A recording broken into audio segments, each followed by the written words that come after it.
Once again, Israel Adesanya has defended the UFC middleweight title against a very formidable challenger, Robert Whittaker. The Last Stylebender has remained unbeaten as a middleweight after snagging his 4th successful title defense and 11th UFC win.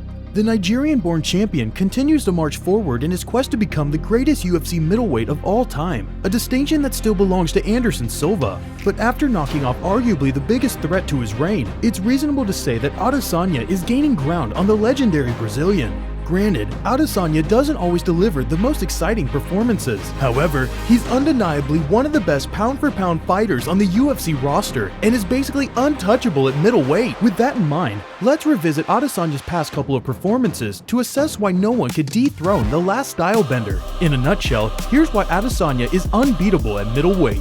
Let's scrutinize Adesanya's most recent title defense against Whittaker. After 5 rounds of competition action, all 3 judges agreed that Adesanya did enough to retain, giving him scores of 48-47, 48-47, 49-46. Jan Blachowicz has created the blueprint on how to beat Adesanya. However, the fight took place at light heavyweight. Still, how Blachowicz used his wrestling to neutralize Adesanya's lethal stand-up game has been talked about ad nauseum. But what not many people are discussing is how the Polish Hammer took away Adesanya's leg kicks by consistently checking and throwing some of his own, something Robert Whittaker, or any other middleweight contender for that matter, was unable to do. The calf kick is Adesanya's bread and butter. Whenever he lands them at a steady rate, it's exceedingly difficult to get any meaningful offense going against him. Leg kicks may not look like much to the eyes of an average UFC fan, but anyone who fights or does analyst work will tell you otherwise. Those things hurt, and they add up as the fight goes on. Don't believe us? Rewatch UFC 271 and pay attention to Whittaker's reaction every time he eats a calf kick. Especially in the later rounds, Whittaker either stumbles or raises his leg, not to check them, but because he felt the sting. That signifies how much damage Whittaker has sustained throughout due to those kicks piling up. And lest we forget, the damage dealt is a significant factor in scoring a mixed martial arts contest. Nonetheless, the decision was still divisive as a segment of fans believe Whittaker, who showcased a more diverse offensive arsenal, won at least 3 out of 5 rounds. To be fair, Whittaker did take Adesanya down multiple times. He even had one more takedown than Blachowicz at UFC 259, so what gives? If we're to closely examine the quality of his takedowns, the Reaper didn't necessarily make them count as much as Blachowicz did. With the exception of round 5, Adesanya was able to get back up in a matter of seconds every time Whittaker gets him to the ground.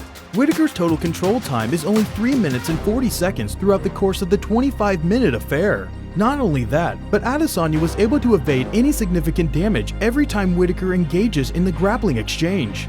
Izzy's defensive grappling is at a level where you could still put him on his back, but not necessarily in a position where he's dealing with the rear danger of being TKO'd or submitted. When you think about it, the narrative that wrestling is Adesanya's kryptonite is a bit overblown. At this point, it may even be reasonable to say that the notion is a myth. Sure, Blachowicz out-wrestled him to a unanimous decision win, but the problem is there was no one at middleweight who has that kind of size advantage over Adesanya. That's the reason no 185-pounder is capable of keeping Adesanya grounded for a consequential amount of time. A retooled Robert Whittaker couldn't do it. Marvin Vettori in his second try couldn't do it. Yoel Romero didn't even come close. Paulo Costa didn't even try.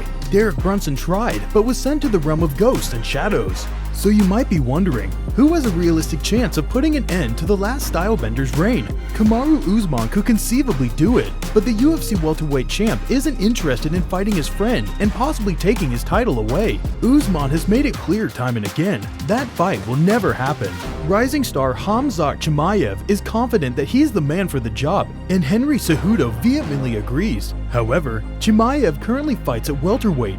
Sure, he has competed at middleweight before and has been successful at that, but his size advantage wouldn't be a factor against Adesanya. On top of that, former UFC champion and MMA analyst Daniel Cormier brought up the fact that Chimaev's aggression makes him a vulnerable target for Adesanya's precise counterstrikes. There's also Alex Pereira, the man who already has beaten Adesanya and knocked him out cold in a past career. However, kickboxing and MMA are 2 different animals. For Pereira to even get close to Adesanya right now, he'd have to prove that his skills would hold up in a mixed martial arts setting against high-level competitors. Circling back to the question, which middleweight fighter can solve the Israel Adesanya puzzle? Only time will tell, but as of now, the answer might be nobody at all. That will do it for our video. If you enjoyed our content, please make sure to like and share our videos and subscribe to our YouTube channel. Don't forget to follow Sportskeeda MMA on Facebook, Instagram, Twitter, and Snapchat.